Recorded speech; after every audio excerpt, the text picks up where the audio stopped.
veut faire passer un collectif anti-bruit qui s'est constitué il y a quelques mois. Les riverains du quartier de la Jaunelière sont d'autant plus inquiets avec l'arrivée prochaine du tram-train.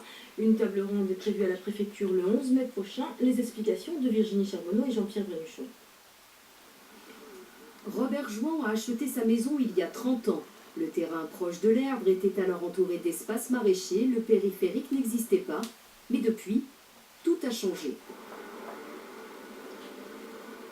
70 000 véhicules empruntent chaque jour la portion de rocade, située à une soixantaine de mètres du lotissement.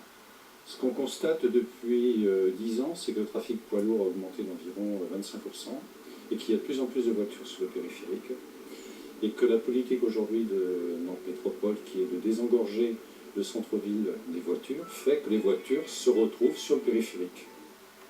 Résultat, le bruit ici approche les 60 décibels, 5 de plus que les recommandations de l'OMS. Et ce qui inquiète aujourd'hui les riverains, réunis dans un collectif, c'est la réouverture de la ligne ferroviaire Nantes-Châteaubriand, encore plus proche que le périphérique.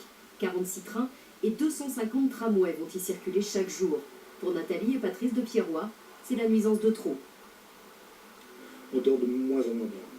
L'été, c'est même pas la peine d'ouvrir la fenêtre pour dormir. Donc c'est un bruit continuel. Là, je crains que le train-tram qui soi-disant ne fait pas de bruit, mais moi j'ai peur quand même que ça nous fasse beaucoup de bruit. Que votre maison perde de la valeur? Ah oui, ah oui. Supprimer une pression sonore permanente, impossible, les riverains le savent bien. Mais ils réclament au moins des aménagements pour la limiter.